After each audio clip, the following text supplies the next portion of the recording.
Raajonni darbaan duraan nutti manii dhaala qulqulloota Yerusaalemaarraa utubaan mana ishee warqeen kan dhaabate sagurraan nageenye yoomi jaana agarra akka dhagaa yaasbiis baay'ee jaalalaqa simboon ulfina ishee cabbirraa addaatu tolonni fayyanii nagaaf boqonnaadhaan abbaaf ilmaa wajjin gammachuun jiraatu.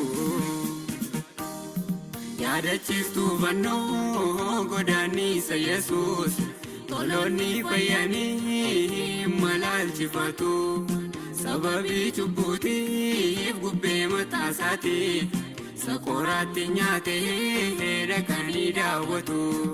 Mukti biyya sanaa firii gaarii kenna ji'aan kan naaqatu beela nama baasa eeguudhaaf wawwaachuun keessatti hin argamu bishaan jireenyaatu walakkaa ishee yaa'a hawwisiiftuu biyya samiirraatu qabnu maaliif daararamna laftoonuu mijanne yeroon kudha tokko gara galgalaati kan sabni kee gooftaa waanjoodhaan miidhamne hawwisiiftuu biyya samiirraatu qabnu maaliif daararamna laftoonuu mijanne hin dheeressin maaloo turtii garbummaadha bulchiinsi Fari'oon boqonnaan ullanne.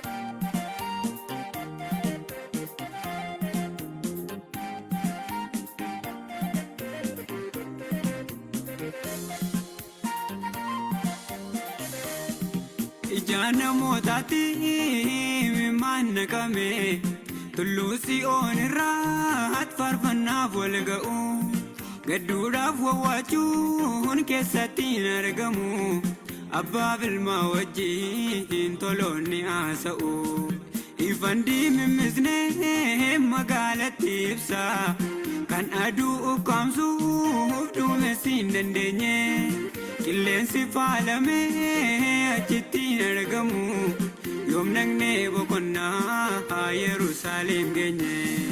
Yaadachiiftuu fannoo godaannisa Yesuus tolonni fayyanii malaalchifatu sababii cubbuutiif gubbee mataa isaatii sakoraatti nyaatee dhaqanii daawwatu.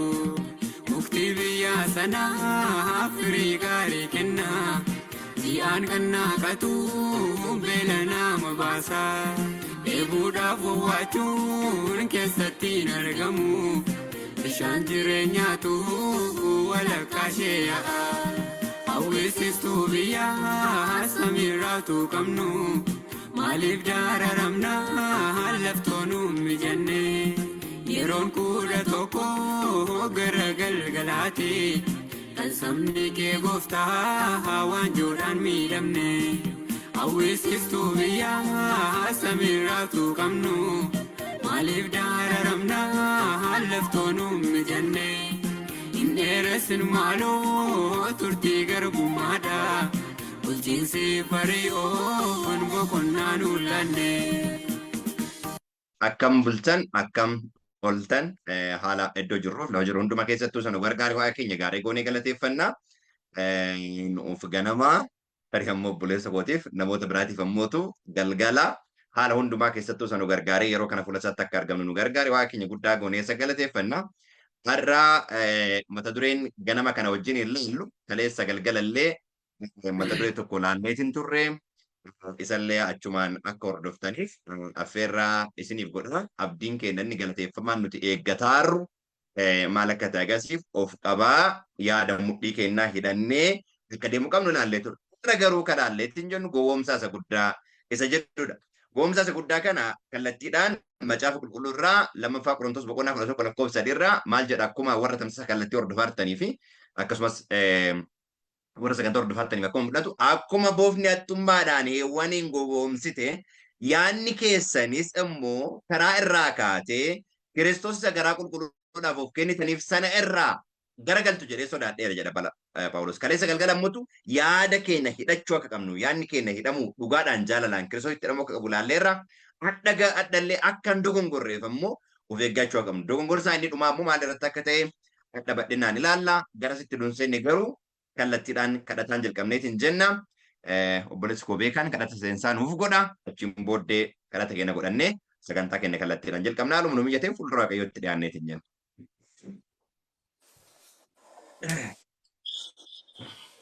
Isheen kadhanna.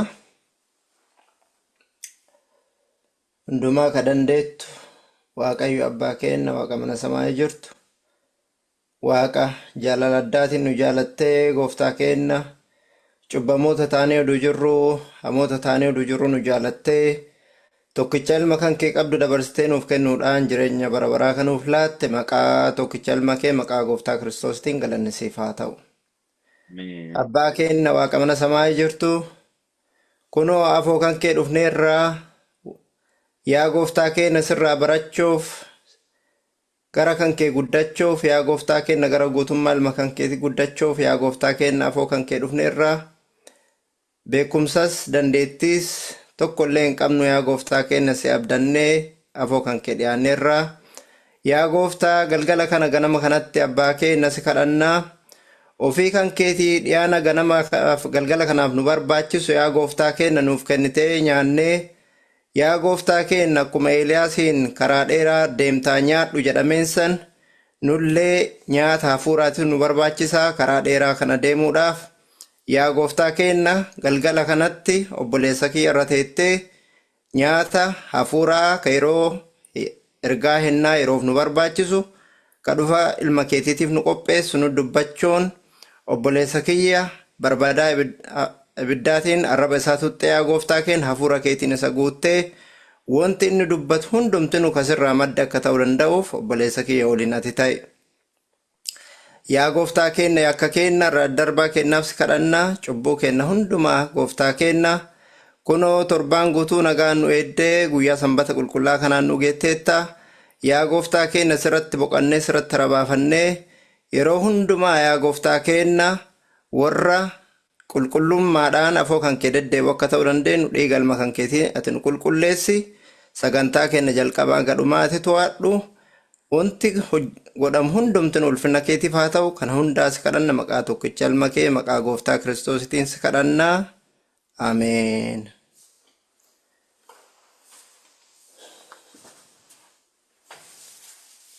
Tole baay'ee gaariidha. Waaqayyo karaa addaa si haa eebbisu jechuun jaalladha obboleessa koo. Amma qayyabannaa amma goonu irratti haala yeroo amma keessa jirrullee wantoonni baay'een fayyadamnu jira. Amma addunyaan garamitti jirti? Maaltu ta'aara? Ka jedhullee sagantaa keenya keessatti fayyadama. Kanaaf akka danda'ame eeruu macaafa qulqulluu dubbifnu akkasumas immoo wantoota kana wajjin wal qabsiifnee ilaallu diiteelii isaa isinis akka ilaaltaniif asumaan isin affeeraa jenna jechuudha. Okay, gara macaafa qulqulluutti deebi'ee eeruu amma akka barumsaatti fayyadamne kana kallattiidhaan mee akka waliin dubbinu barbaada. Phaawulos maal jedha? Akka dubartii duudaatti abbaa manaa tokkoof isin qaadhima jedhee garuu waan tokko sodaadheera jedha. Waan tokkoon sodaadha jedha. Akkuma boofti haxxummaadhaan heewwaniin gowwoomsite yaanni keessan immoo karaa irraa kaatee Kiristoos isa garaa qulqulluudhaan of kennitaniif sana irraa garagaltu jedhee sodaadheera jedha. Karaa irraa garagaltanii gaafa jedhu Wangeela Yohaannis boqonnaa 14 lakkoofsa 6 maal jedha macaafni qulqulluun?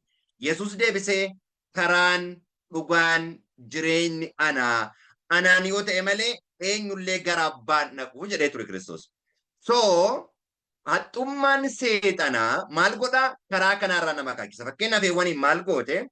Ajeelfama waan ni kenneef kanarraa nyaatinaa waan ni jedhe irraa akka kaatu goote jechuudha. Seexanatu godhe.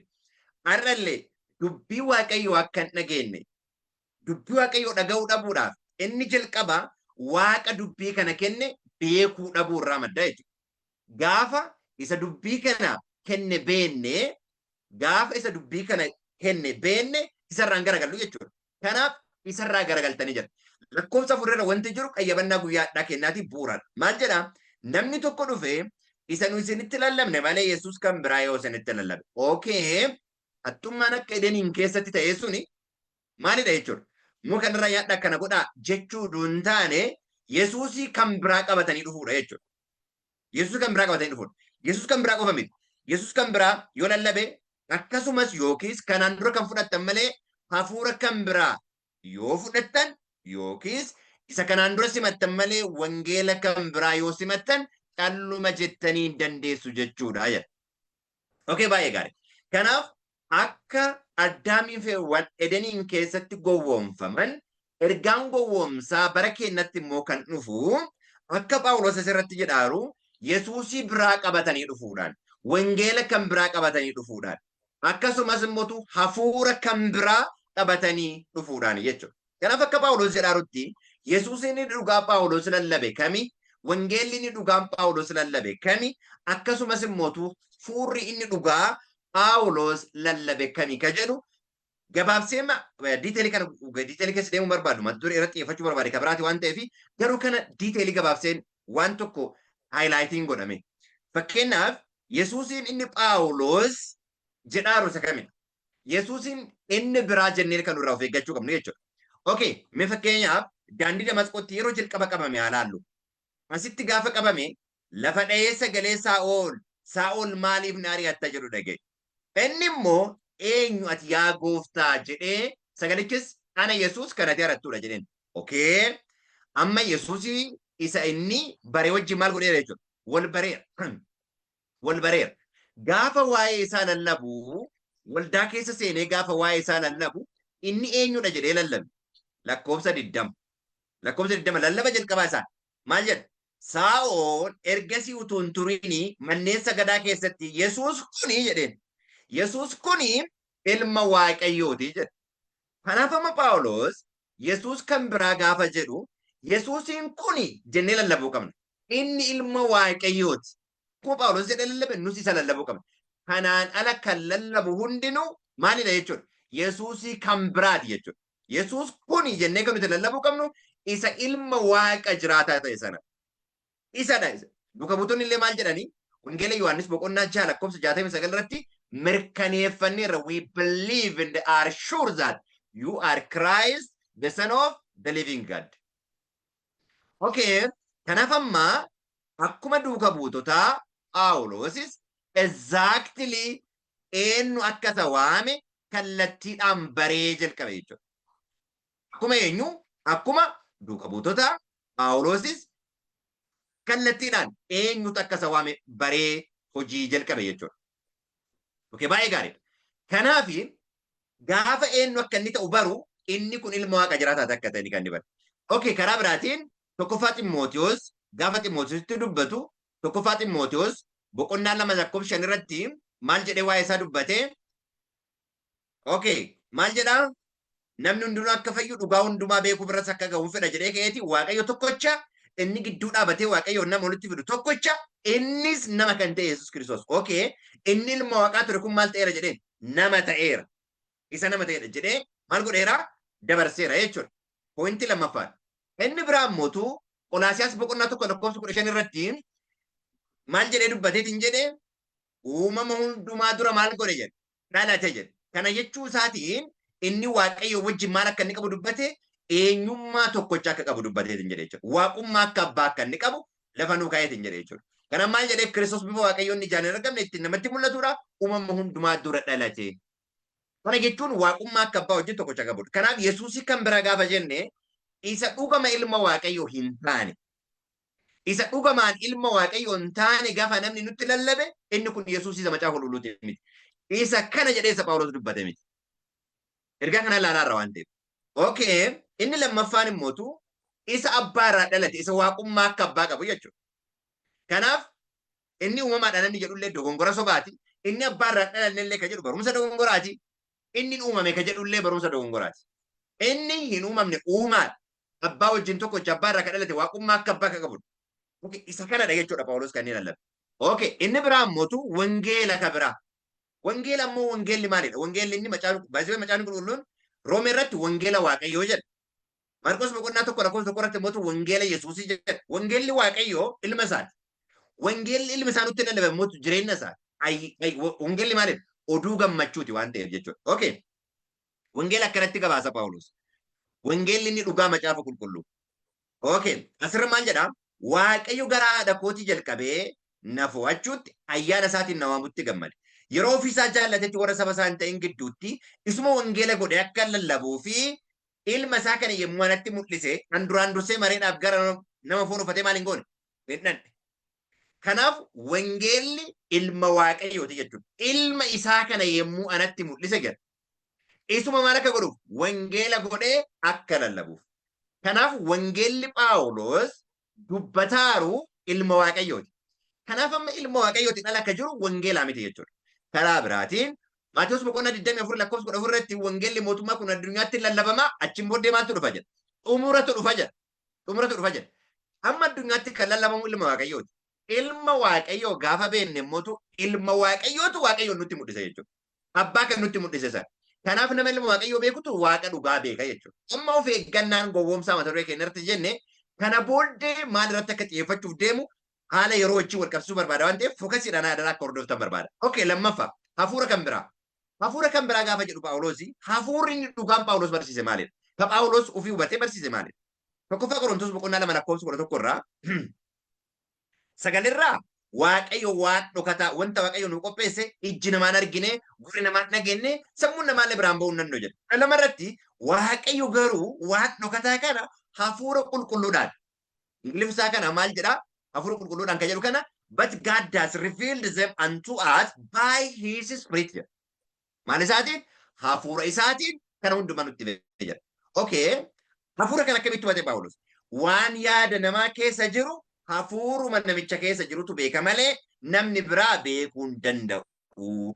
Akkasumas hafuura Waaqayyo malee eenyullee yaada Waaqayyo maal hin godhu hin hubatu jedhe. Phaawulos hafuura akkasitti hubata. Hafuurri nama keessa jiru waa'ee namaa beeka. Hafuurri Waaqayyoon keessa jiru waa'ee Waaqayyoo beeka. Kanaaf waan Waaqayyo nutti hima jechuudha. Kanaaf nuti lakkoofsa 12 irratti yookaan hafuura Waaqarraa dhufe fudhannaa yookaan hafuura biyya lafaarraa dhufe fudhanna. Phaawulos hafuurri inni beeku isa kana. Fakkeenyaaf hafuurri Waaqayyo argama Waaqayyo akka ta'e beeka. Akkasuma maal jedhe Phaawulos? Tokkoffaa Qorontos boqonnaa 5 lakkoofsa 3 irraa gadi yeroo dubbiftanii 5:3 irraa fooniin yoo isinirraa fagaadhe iyyuu hafuuraan isin bira jira. Akka nu wannan isin bira jiruuchis namicha waan akkasii hojjete irratti maal godheera? Yakka mureera. Kanas an maqaa gooftaa keenya Yesuusiin godheera. Yommuu walitti qabamtan hafuurri koos humna gooftaa keenya Yesuusiin yeroo isin biratti argamu isin irratti maal godha jedha? Walii gala jedha. Kanaaf hafuurri Phaawulos hubate isa kanadha. Argama isaa jechuudha. Yaada isaa jechuudha. Iddoo biraatti gaafa argamu inni qaamaan achitti hin argamu hafuuraan isaan biratti argama. Isa argama isaa ta'e kana waan biraa jennee barsiifna taanaan hafuura kan biraa jedha Phaawulos yeroo dubbatu. Kallattiidhaan isarraa barate hafuura kan biraa jechuudhaaf hafuura inni jedhe baruun baay'ee gaariidha. Wangeela kan biraa jechuudhaaf immoo wangeela inni barsiise beekuun baay'ee gaariidha.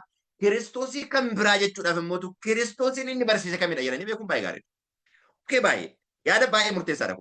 Kanaaf isa itti amane beekaa jedhe Phaawulos. Amma mata dureen keenya guyyaa irraa inni guddaan isa itti amane beeka jechuu danda'u qabna jechuudha. Fakkeenyaaf lammaffaa Xiimotewos macaafni qulqulluun lammaffaa Xiimotewos 1:12 irraa yaada akkana jedhu jira. Maal jedha Phaawulos 1:12 irraa? Kanaafan amma itti dhiphachaa jira. An garuu eenyutti akka namane wannan beekuuf yella'u. Akkasumas jedha inni wanta adaraa anatti kenne kana amma guyyaa sanaatti eeguu akka danda'u amanadheera jedha. Beeka jechuudha. Wangeela beekaa, kan itti amane beekaa, Yesuusii itti amane beekaa, akkasumas hafuura fudhatee beeka Phaawulos. Hafuura fudhatee. Kanaaf hafuura dhugaa hafuura sobaatti gargar baafnee beekuu qabna. Beekasi waan jedheefi gara mata duree keenyaatti kan harkisu yaada bu'uuraati kan hagam maal alaarru gabaabsee itti deema. Wangeela hojii ergamoota boqonnaa 17 lakkoofsa 23 irraa immoo maal jedhe? Waan ofii beeka jedhee namoota biraatiin immoo akkana jedhe. Utuun darbuu jedha. Utuun darbuu iddoo sagada keessanii baay'ee mun daawwadhetti iddoo aarsaa Waaqayyoo san beekamnuuf jedhamee irratti caafame tokko argeera. Egaa isa isin utuu hin beekin itti sagaddan kana isinitti lallaba jedhe. Amma of eeggannaa isa dhumaatiif waamicha dhumaa nuti addunyaadhaaf goonu kan isa dhumaa jechuudha. Eenyutti amannee irrata? Sababni isaa Yesuus isa dhugaa beekuu qabna. Wangeela isa dhugaa beekuu qabna. Hafuura isa dhugaa beekuu qabna. Sababni isaa seexanni qophii hundumaa xumureera. Kaawuntarfiitii waaqa sobaa dhiyeessuudhaaf. Kaawuntarfiitii waaqa sobaa dhiyeessuudhaaf seexanni qophii hundumaa xumureera. Kana booddee viidiyoo fi yaadota garagaraa isin mul'isu irraa moor eessa irra akka geenneerru adda baafnee ilaaluu dandeenya waan ta'eef akkuma sila jedhe xiyyeeffannaadhaan alaalu. Amma immoo yeroo waamicha dhumaa isa Iyyaasuun dhiyeessinu keessa jirra. Isa Iyyaasuun dhiyeesse. Iyyaasuun akka jedhe macaafa qulqulluu keessatti Iyyaasuu boqonnaa 24 isa dhumaa irratti akkana jedhe Iyyaasuun gara xumuraatti jechuudha. Gara xumuraatti yaada akkana jedhu dhiyeesse. Waaqayyoof hojjechuun isin duratti hamaa yoo fakkaate garuu waaqayyoolii warra abboonni keessan lagicha gamatti hojjetaa fi turaniif yookiis warra kan Amoorotaa isaa isin biyya isaanii keessa teessan kanaaf hojjechuu yoo ta'e har'a eenyuuf akka hojjettan fudhadhaa jedheen. Opshinii lamadha. Waaqa kana bifa lamaan dhiyeesse. Ilaalaa rogatti. Iyyaasuun bifa lamaan dhiyeesse. Tokko. Isa abboonni keessan laga gamatti waaqeffataa turanii jedhe. Tokko kana. Lammaffaan isa warra Amooronni biyya isin keessa jirtan kanatti waaqeffataadhaan kana filadhaa jedhe. Ammallee namoonni waaqatti gargar baaneeran kan waaqeffataadhaan tokko. Lammaffaa isa abboonni jedhamanii warri dhugaarraa kaatan warri waaqa ormaa affeeran jechuudha. Kan isaan waaqeffataadhaan abboota gaafa jedhu hundee amantii irra warra ijaaraman hin taane warra orma wajjin walii galanii waaqa ormaa qabatanii fidanii. Kanaaf Iyyaasuun waamicha dhumaa dhiyeessaa. Kan waaqeffattan har'a filadhaa. Garuu anii fi manni koo waaqayyoof hojjannaa jedhe. Nuti waaqayyoo waaqeffannaa nuti keenya adda baafanneerra inni kun ormaanii miti ka jedhaaru. Dubbiin guddaan as jedhamu qabna. Waamichi kun ormaafi miti. Warra waaqan beekneefi miti. Warruma waldaa keessa warruma isaan geggeessaa warruma isa wajjin jiraniin kan kana jedhe. Adda baafadhaa jedheen. Sababni isaa yaada lamaan deemutu baay'ate. Yaada lamaan deemutu baay'ate. Kanaaf irrallee waldaa keessa hunduma jiru. Waldaa keessa hunduma jiru. Namoonni baay'een dhaabbata keessa waan jiraniif waan sekurdiitii ta'an isaanitti fakkaata. Macaafa qulqulluu keessatti wangeela Yohaannis boqonnaa 9 barnoota sanbataa guyyaa irratti illee ka'eera irra deebaa isinillee namoonni illee dubbifadha. Kiristoos lakkoofsa boqonnaa 9 lakkoofsa 35 irratti gaafa tokkummaa mana sagadaa keessaa isa baasanii namichaan gara tokkummaa mana sagadaa deebiin jenneen hin deebiin illee hin jenneen dhaabbata dhuunfaa keetiillee hundeessin hin jenneen waan tokko qofa adda baafadhu jedheen eenyutti amanteetta jedheen ilma waaqayyootti amantaa jennaaniin akkan itti amanuuf inni eenyu jedheen ilaalaa qofa akkan itti amanuuf inni eenyu jedheen isuma seenaa guddaa isaaf hojjete isuma ija isaa baneedha isuma dura raajiidha jedhaa turedha isuma dura yoo waaqarraa ergame malee kana gochuu hin danda'u jedhe sanadha garuu maal jedha achirratti itti akka amanuuf inni eenyu jedhe ultimeetiin inni dhumaa nuti Kiristoos hin beenne jennu gaafa inni ilma waaqa jiraataa akka ta'e beenne gaaf kana waaqummaa isaa beenne jedhama. Gaaf kana konnekshinii dhugaa ilmummaa nullee fudhanne jedhama jechuudha. Pointii isa dhumaadha kun. Kanaaf namichaan Yesuus akka itti amanuuf inni eenyu jennaan inni ammas wajjin dhaabbachaa jiru kun isa jedheen. Kana booddeen macaafni qulqulluun maal jedhaa namichi jilbeeffatee sagadee fi nan amana jedhe jedha. Pointii baay'ee bareedaadha. Kanaaf Iyyaasuun waamicha kana dhiyeesse. Kiristoos illee yeroo lafarra ture namichaan maal jedheeni waa'ee tokkummaa kana saniif hin taane garee keessaa isa baafnaan isatti amante beekidha jedheen. Pointiin inni namni hundinuu adda baafachuu qabu garee wajjin jiraatu hin taane eenyutti amaneera. Abbaan inni itti amannee beenu. Pointiin kun qoosaa fakkaata namoota baay'eetti. Akkamitti waaqa waggaa meeqatti amannee akkasitti turre obboloota koo ammallee irra deemaa gaafadhaa. Waldaa keessatti illee gaafadhaa. Tajaajila jirtaa keessatti illee gaafadhaa. Hin beektaniifi miti. Hin beektaniifi miti. Akkana jedha Yohaannis yeroo dubbatu waa'ee mormituu Kiristoos yeroo dubbatu waan nama ajaa'ibin isin waan dhugaa hin beekneef isin caafa miti jedha. Soba dhugaa keessaa garuu sobni tokkollee waan hin baaneef jedha. Soba tokkollee itti makaa akka hin jiraanne adda akka baafattaniif. Soba tokkollee akka itti makaa hin jiraanne. Kiristoosin biraa iddoo aarsaarraa akka lallabamaa hin jiraanne adda baafachuu qabna. Sababni isaa barnoonni dogongoraa baay'een addunyaatti gadhiifameera. Barnoota dogongoraa kana kokkoo namootaatiin miti adda baasuu dandeenya. Namoonni maal jedhan barnoonni akkasii dhufeera irraa of eeggadhaa barnoonni akkasii dhufeera irraa of eeggadhaa irraa of eeggadhaa namaa kan namni sun dubbatu jirutti yoo namni sun garaa ka'e yoo namichi akkasitti of eeggannaa kennaru garaa ka'e obboloota koo anaaf isiniif ta'uu ka qabu jilbiiffannee kadhataan macaafa qulqulluu dubbifachuu qabna. Jilbiiffannee kadhataan wanti jedhaaruu fi qayyabannaan qorannaan kadhanni keessan jirre kan qabu waan ta'eef. Hiikan qabu waan ta'eef. So isa itti amane beekaan yaada baay'ee murteessaa isa qabaate jechuudha. Iyyaasuun kana jedhu. Xumuraa keessatti xumura wannaansoo keessatti Eeliyaasis akkas jedhe obboloota ko. Eeliyaasis akkas jedhe. By the way, Eeliyaas hafuura Eeliyaasitiin kan hojjetu ergaa xumuraa akka dhufu macaafni qulqulluun nafa ka'a. Maal jedhaa? Eeliyaas yommus namoota sana hundumaa duratti ba'ee amma yoomitti yaadni keessan wallaalamii ta'a. Gooftichi Israa'el Waaqayyo yoo ta'e isa duukaa bu'aa yookiis Ba'aaltu Waaqayyodha yoo ta'e isa duukaa bu'aa isaaniin jedhe. Jarri garuu waan tokkollee dubbanne jedha. Sababni isaa garatti deeman waan wallaalanii. Ergaan Eeliyaas jedhe dhugaa akka ta'e baraniiru. Ofii isaaniitti garuu dhugaa kana wajjin deemuun ammoo aarsaa maalii akka nama gafalchiisu baraniiru. Sababni isaa Eeliyaas mataan isaatu erga Waaqa Ba'aal qalsisisee ka'een booddee duutu isa duukaa bu'e waan ta'eef. Ammallee waamichi inni dhumaa nuti addunyaadhaaf goonu. Waamichi inni dhumaa Kiristoos illee addunyaadhaaf godhu.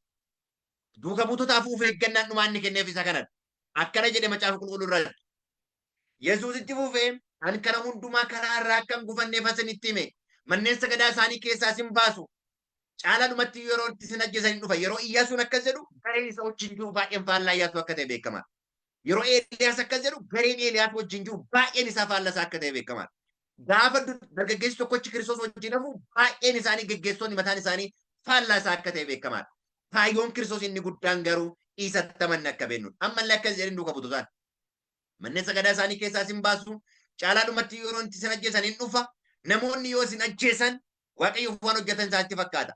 Isaan abbaa yookiis ana waan hin beekiniif kan hundumaa godhu jedha. Inni kun waldaadha. Addunyaan illee kanuma. Wangeela Yohaannis boqonnaa 15, 18 fi 19 irratti warri biyya lafaa isin jibbu jedha.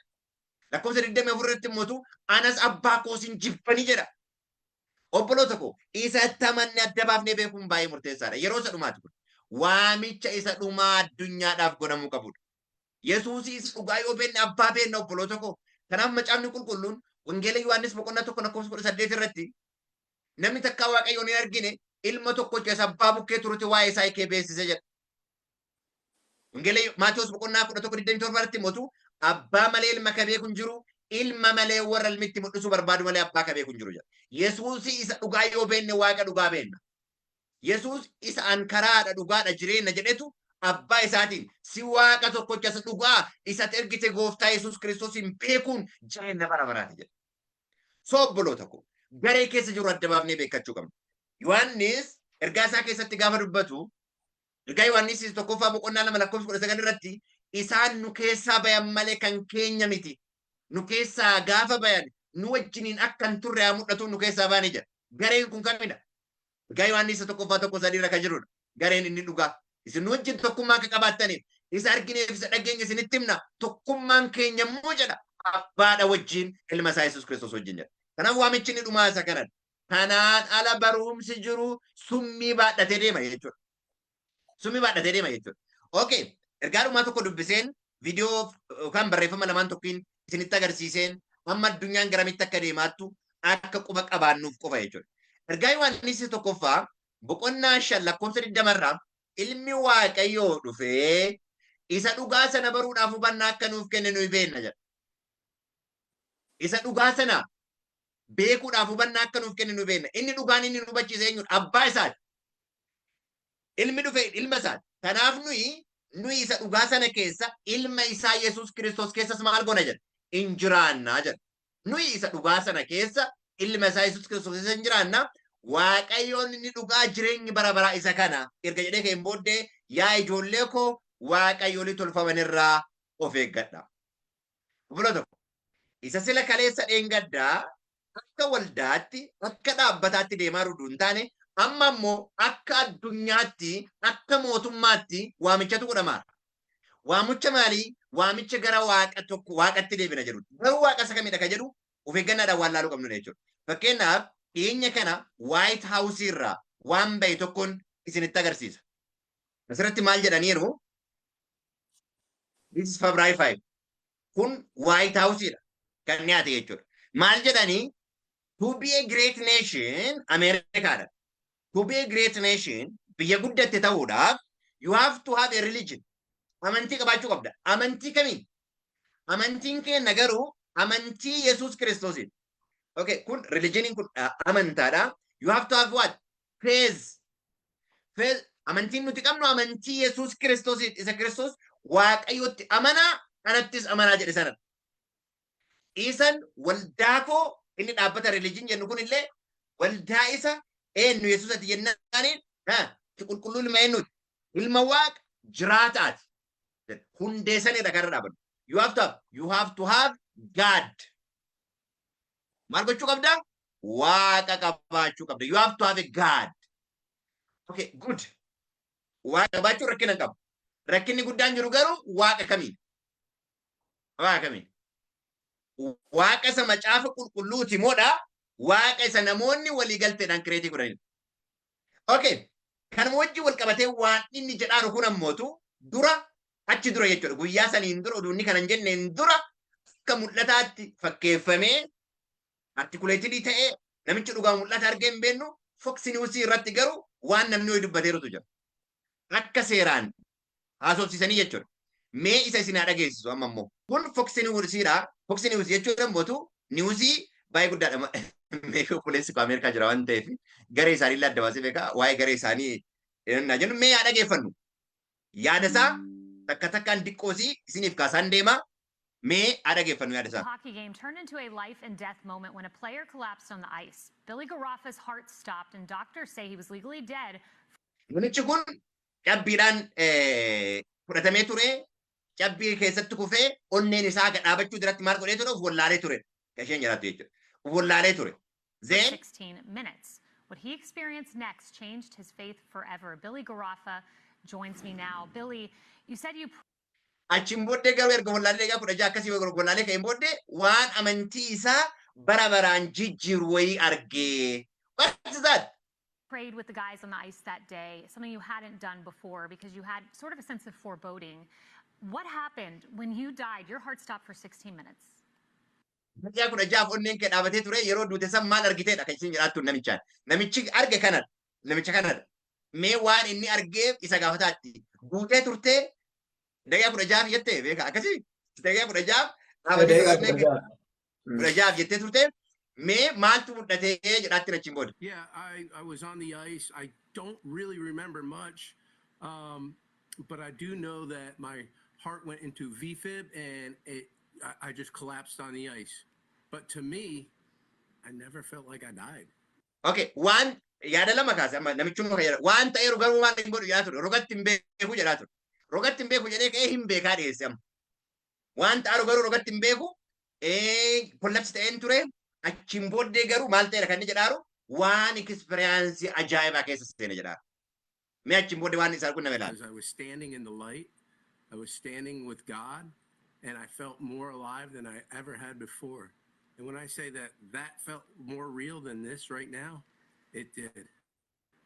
And you said that there was a bubble and you kind of saw what was happening off in the distance, but you very clearly saw God and the Holy Spirit, two parts of the Trinity. Tell me about that. Okay.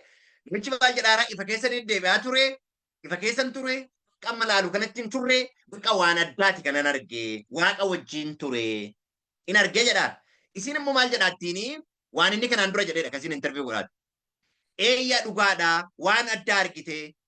Tiriinitii keessaa qaama lama argite. Mee waan sanii nutti himi jedhaattiin. Tiriinitii keessaa qaama lamaan argite. Okay, mee waan ni jedhee deebisuuf argina.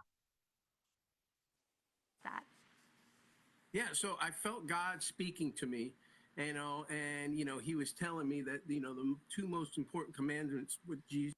Waaqayyo na dubbisaa ture seerota baay'ee murteessaa ta'e natti himaa ture. Eeshi itti hufnu mee.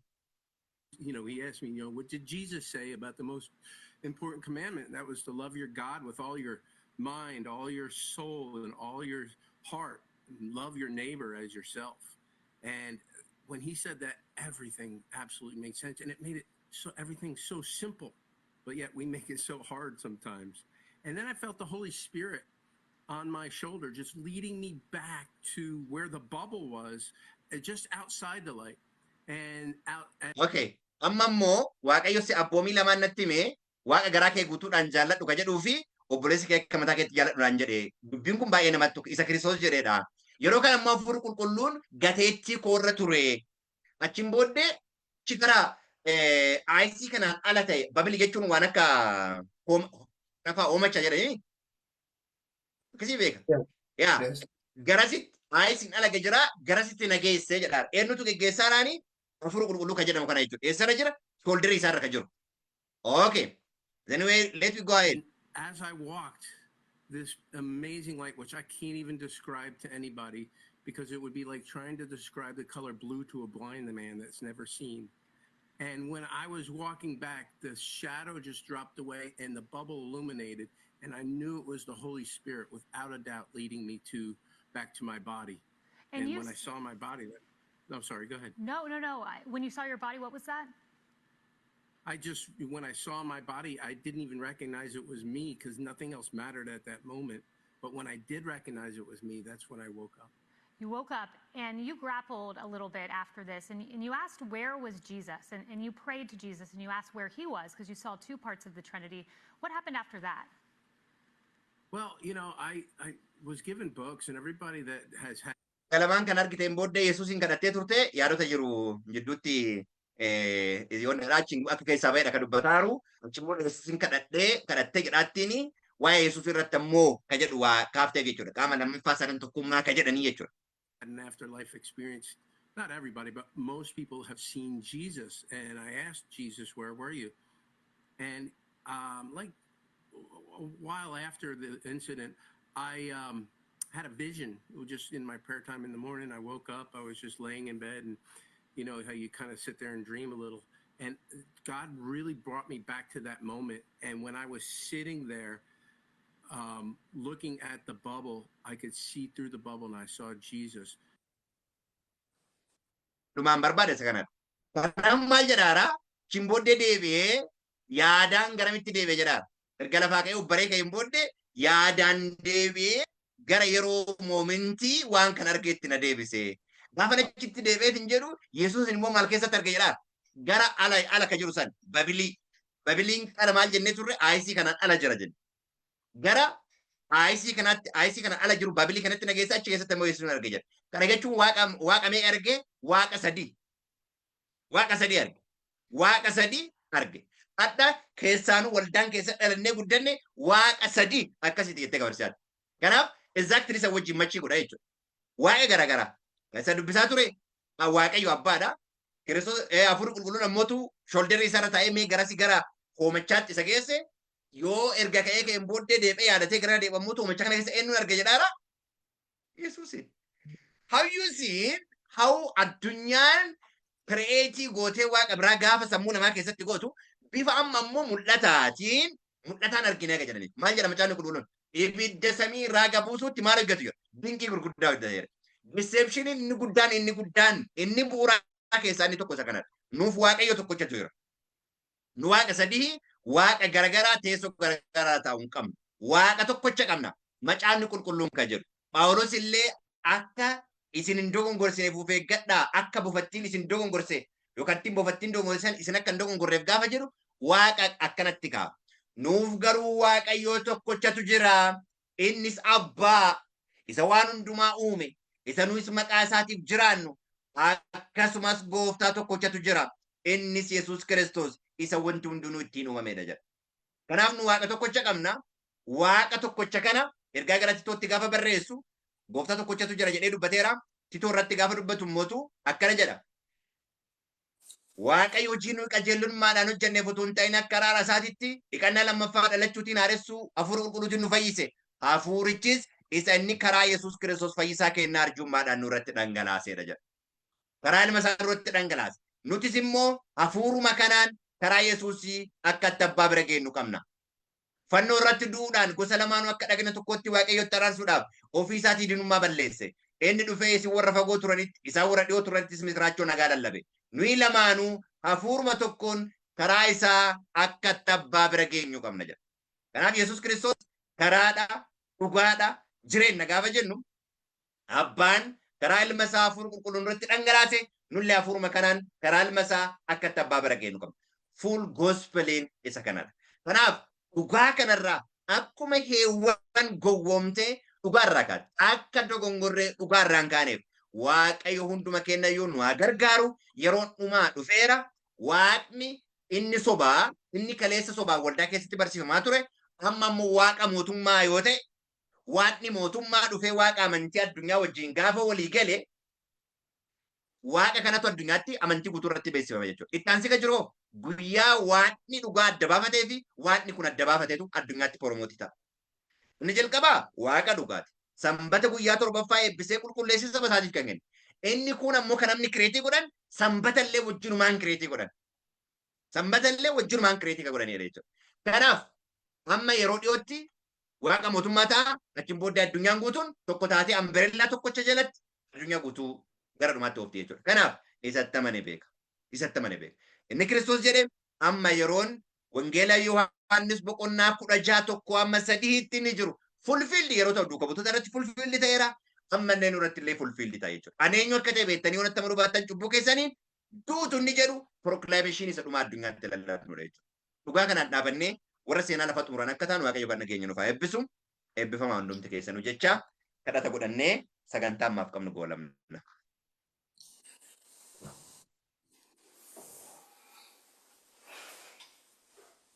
Guddaas galateeffanna ololsi qabna waaqayyo abbaa keenna. Carraa jiraachuu fuula keetti dabalannee guyyaa har'aallee waan nu dabalteef. Ilaalcha addaa ilma keetiif qabdu nuuf qabaatte. Jaalala ilma kee jaallatte nu jaallatte. Ilmaan kee ta'uun keenya karaa ilma kee mirkanaa'ee guyyaa kana immoo fuula keetti dhiyaannee carraa si waammachuu arganne hundaasitu godhe galanni si haa ga'u. Hafuura kee qulqulluu hafuura dhugaatiin nu guuti. Ija keenya nuu bani. Qullummaa keenya nuu dhossi. Ulfina ilma kee keessa dhokannee waan hundumaa akka adda baafnuuf nu gargaara. Yeroon dhumateera. Daangaa dhumaarra dhaabanneera. Yeroo kana keessatti warra waan hundumaa adda baafatanii adeemsa deemamuu qabu.